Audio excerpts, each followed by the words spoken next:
Hello everybody, my name is Lucy and welcome to Books and Brushes. So today I'm very excited, I've been waiting to do this one for ages. Today I'm doing the TSS book tag in honour of our beloved Jenna Moreci, a favourite indie author of mine who has just released TSS, The Saviour's Sister, the companion novel to The Saviour's Champion, and I've read this book. It is beautiful, I love it so much, and I love Jenna. In her street team, which I'm a part of and very honoured to be so, there is a TSS book tag that was created by Kiley Keeling, or at least I think that's how you say it. They are the most beautiful person. They are so sweet. They put together this whole beautiful prize package, a surprise for Jenna on the release day, and it was adorable, and they're just so cute and I love them. This is my version of the book tag. There's two different versions. There's an Authortube tag and a Booktube tag. I'm doing the Booktube tag. There is a ton of questions. I think there's like 25 or something. You have to like do a random and pick 10. So let's see what the randomizer gives me and what books I have to choose. Let's get straight in. Okay, so the first one that I randomized was question 10, plot twist. A book that has a plot twist you were not expecting. For this one, I'm going to go with The Seven Husbands of Evelyn Hugo by Taylor Jenkins Reid. I absolutely died at this plot twist. I love plot twists, especially the ones that knock you in the face, completely surprise you. This book did that and then some as well. I think I wasn't expecting it because it was like a contemporary historical fiction biography. I don't even know what that book genre is, but you don't tend to expect, or at least I don't tend to expect, as big a plot twist in those kind of books, and this one just smacked me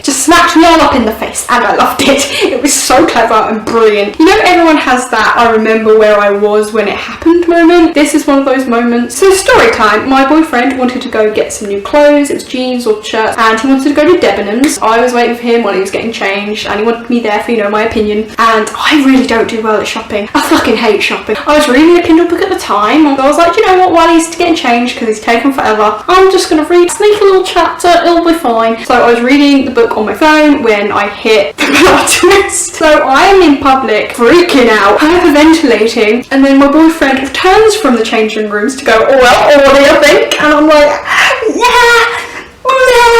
My entire world has just imploded, but of course, that's the thing, you know, when you look up from a book and you realise your entire life has just exploded, but you're reading a book, it's not really happening, it's not live, the world has not experienced this with you. It's just so mind blown, and my boyfriend was really confused. He thought something was wrong. I was like, do you not like the outfit? I will always remember that moment. That was really bad timing on my part, whoopsies. I don't know, I always remember that moment. I just find it so very funny, especially once I explained it to my boyfriend. He found it very funny, but at the time he was very confused. Anyway, that plot twist was great and has a good story to go with it, I guess, so I picked that one because it definitely was a surprise. Okay, I got question 17, The Sovereign's Tournament, a book with a competition, deadly or otherwise, that I love. Now we do have the obvious, The Hunger Games, but I don't want to do the obvious, so instead for this question I'm going to go with A Gathering of Shadows by V.E. Schwab. I love this series. I won't ever stop gushing about this series or this author, so get used to that. This second book in the series has a competition. It is the Essentach, which translates to the Elemental Games, and it is a competition of magic against magicians of this universe, and it completely ups the stakes of book one and reveals all kinds more about the magic system of this world, which is a great magic system. It's just a great built world in general that adds and doesn't overtake to the world. It's so beautifully crafted. I absolutely love the Essentach. It's brilliant. I think I'm saying it right. Sounds right to me. This was an amazing series, and the Essentach just took it up another notch, and I loved it. Okay, the next one I've randomised is number 22, Dagger, a book where an MC uses a weapon frequently. Again, I could go with the typical Hunger Games, you know, Katniss Everdeen in the bow and arrow, very classic. Probably won't do that. Okay, this one I'm definitely not getting out of the stack. I have chosen Snow Like Ashes by Sarah Rush. Bear in mind, I read this book 2 or 3 years ago.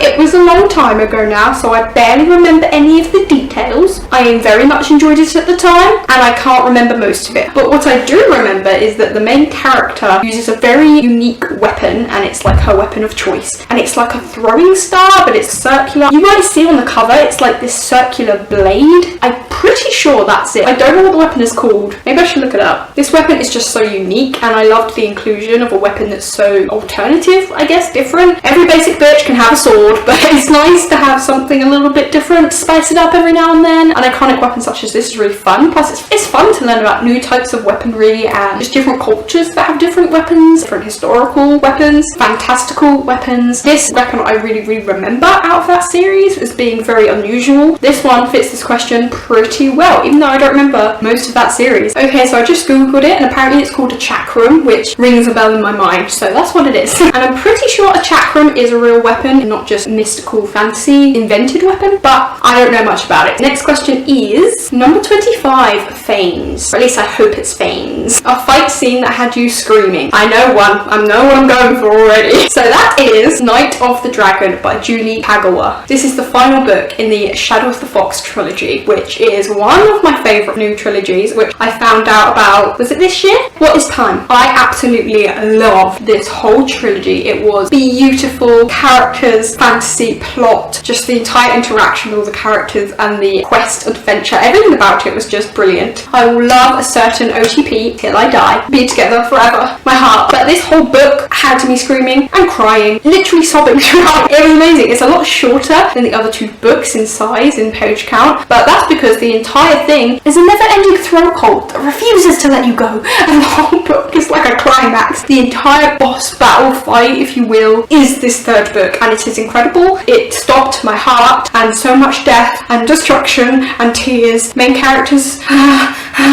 There's a book that a fight had me screaming. This would qualify. The next one I generated was number 14, which is Rosebud. Character you don't like but still feel sorry for. Ooh, I love this question. I love morally complex characters and situations. I'm picking Roland from the Unwind series. Now I know it's my favourite series of all time, and I talk about it too often. But am I going to talk about it again? Yeah. Roland is a character in the first Unwind book who is a dick. We hate him. I mean, he's just a kid, but he's also dangerous, super threatening and aggressive, and he does some things that we aren't proud of, Roland. You do dirty. Rissa and Connor are always having to keep a watch on him like a tiger. Just, he's not an immediate threat, but you know he could pounce on you, just murder you any second kind of threat. Things he does are gross, so ominous. But there's two aspects of Roland that really make him a real human being character. First is his backstory, if you will, the reason he's an Unwind. Obviously, all our characters have such different, diverse, interesting reasons for being an Unwind, but Roland's adds another level of disturbing and sad. I feel sorry for him because he was defending his mum. That kind of gives him a, okay, well he's a dick, but he's not all evil. What happens to Roland is just not fair. He's a dick, he's a horrible person, and he does so much wrong for our main characters, but the situation he ends up facing is not right and so wrong. I feel so sorry for him when you have to go through what he goes through. It's really sad. You see him, you see his humanity. He wasn't as awful as he made out to be. There was like a little tiny spark of humanity and innocence in him, even though it was completely outshadowed. But even so, what happened to him was not deserved. You can't help but feel so sorry for him about his life and what happened to him and everything that he went through, even though you don't like him as a person or as a character. You don't like him, but you still feel sorry for him. And that's exactly what this question asks. There's a few other characters that I thought of, but this one sums that up so perfectly and has that perfect duality. Although I did consider Holland, but I have already used the Dark Shade of Magic series, so I'm trying to mix it up and pick a different one, even though it's my favourite book of all time. That one fits the question pretty perfectly. Number 6 came up next, and that is indie. Your favourite indie read? Other than Jenna, one of my favourite books of all time is an indie read, so it has to be Mind Jack by Suzanne Kane Quinn. I love this series. I loved it when I first read it. I love it now. Could use a reread. I love this series so much. I love all the characters. The writer is as indie can be. She is a one-woman show. She is so lovely. I remember years ago, I think I drew some like fan art. It was really bad. I drew some fan art and I just tagged her on Twitter. I think I actually set up Twitter just so I could post that fan art for her, and I didn't expect anything back, but she actually messaged me and we had this whole conversation and she was lovely. I really love her and what she's done. She's an author and she's out for herself, and she's just marched into her own beat. She writes what she wants to write. She kind of paved her own lane. She does a lot of like steampunk, and her genres are all over the place. A lot of sci-fi. There's a lot of interesting influences in her writing. I think her son's become an author now too, which is really, really cute. She sums up indie and she's so sweet and adorable, and I love that series and always will. I didn't like the reboot, but we're not going to talk about that. Next question I got was 24. TSA. A sequel you're dying to get your hands on. Now, I'm pretty caught up on sequels. I love a binge, but I do have 2 books that I don't have the sequels for, and it is pissing me off because I'm not going to have anywhere to get them in the near future. Cries, Tears. Those 2 books are Spin the Dawn by Elizabeth Lim. I really want the second of the duology, Unravel the Dusk, which came out in July. I read the book in May and I was hoping to get it. That didn't happen. and it probably won't happen for a while, so that's pretty annoying because I really want to read Unravel the Dusk. And the second one is Girls of Paper and Fire sequel, Girls of Storm and Shadow, I believe. That one I really enjoyed. I buddy read that one, so I kind of need the sequel so I can buddy read the next one. I hold it up the line here. So yeah, that's really annoying because I really need that one so that me and my buddy Matthew from Matthew Reads and Writes can do another buddy read. We buddy read a bunch. You probably know this already if you've been here before. Those two books I definitely want sequels to. Maybe I'll ask for them for my birthday, or maybe I'll ask for people to pay for my bills on my birthday. Who knows? The next one the generator chose for me is number 12, or Brontes, a book with a not so great dad. Yeah, ain't that the truth? I mean, no one quite does it like Brontes, but if I were to pick another one, there's a couple that come to mind, but I'm going to go with Outside by Sarah Ann Jukes. This book, yeah, dad's not great. I really can't explain more because it's a mystery. Right from the off, you don't want to know any details. You want to go in there in the dark because that's literally where the book starts, in the dark with no knowledge. Dad is gross and horrible. There are trigger warnings in that book. Things like abuse and stuff. Not so great a dad there. I love books that tackle dark topics, but at the same time,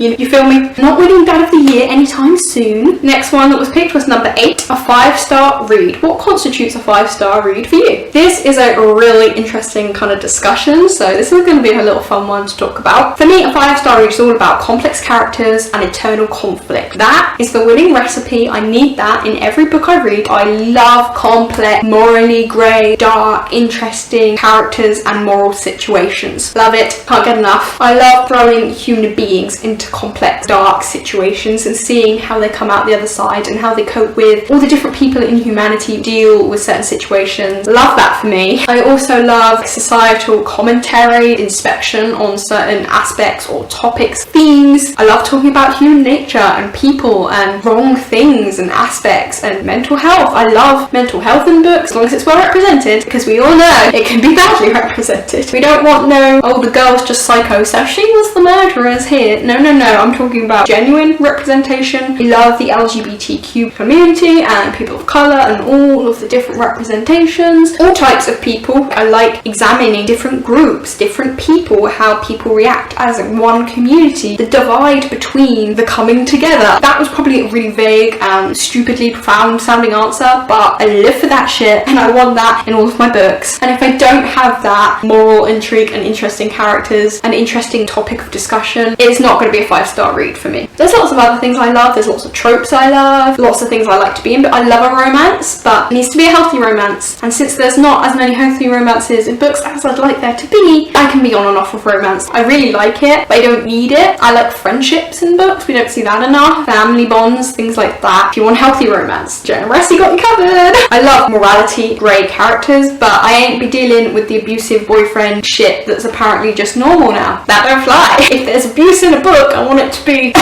this is abuse, not isn't this romantic. High standards, but we are talking about a 5-star read here. Also, I love action. I love morality and complex characters a lot, but if the book doesn't have any action, it's okay. I love a book that has high stakes, that's tense, that's about running for your life, that has characters in these awful situations, which sounds bad, but at the same time, that's where you can explore the most intriguing concepts, the most interesting thought processes that humans go through during trauma. And it needs to be action-packed. I need to be on the edge of my seat. I need to be screaming and crying for these characters that I love, and this action that is putting them in danger. That combination between characters and plot, themes of morality and healthy representation, combine those 4 things and you got a book I love. I love contemporary as much as the next girl, but I prefer my high stakes action because a breakup can be horrifically devastating for a person, but there's something different about like a war or a battle till death. You know what I mean? I read for the fantastical. For my 10th pick, I've got number 9, Kaleo, a character you love to hate. Oh, I love these characters.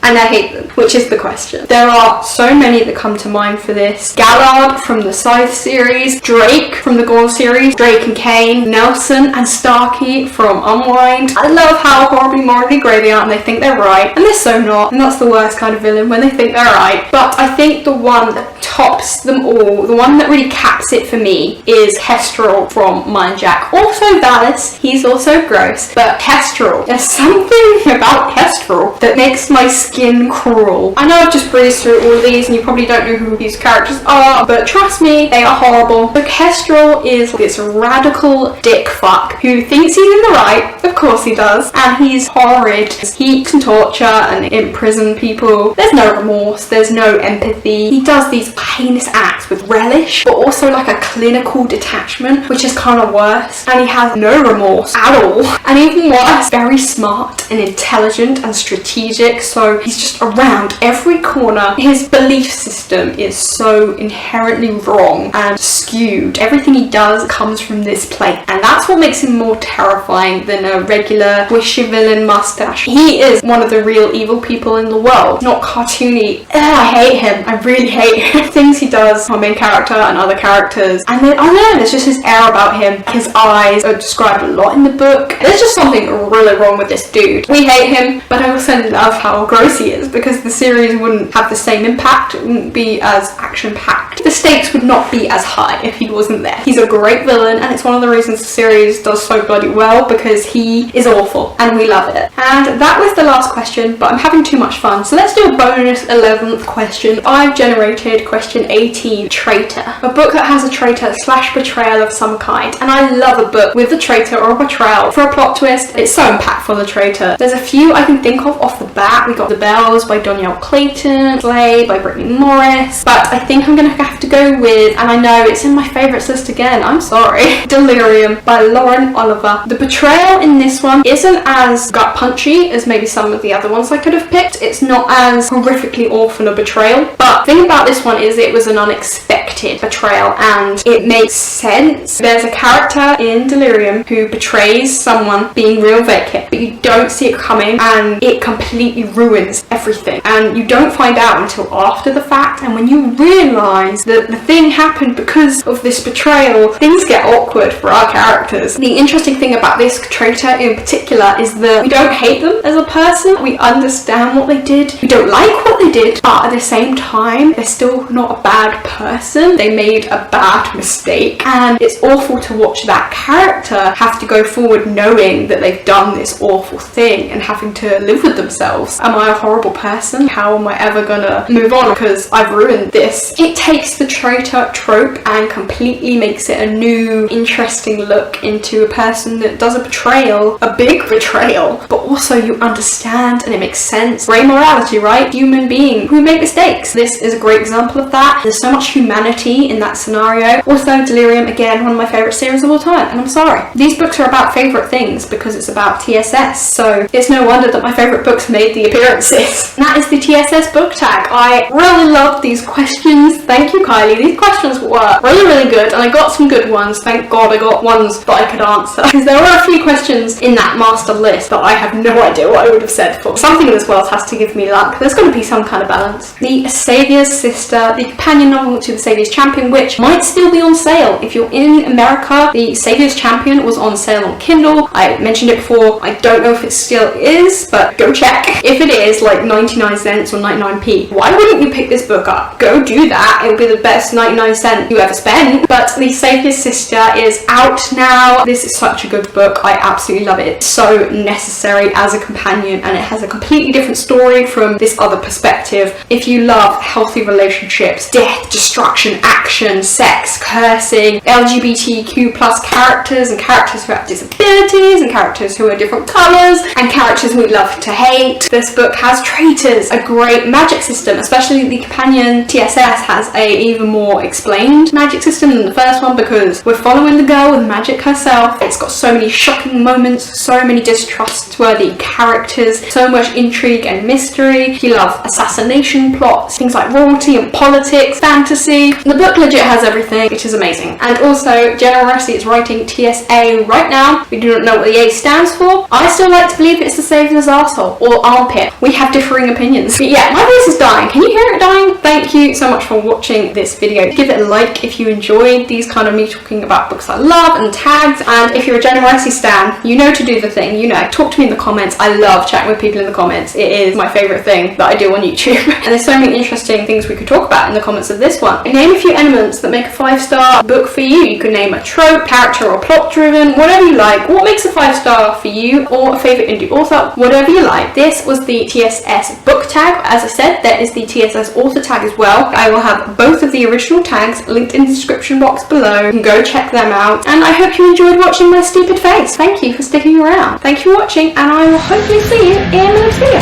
Bye!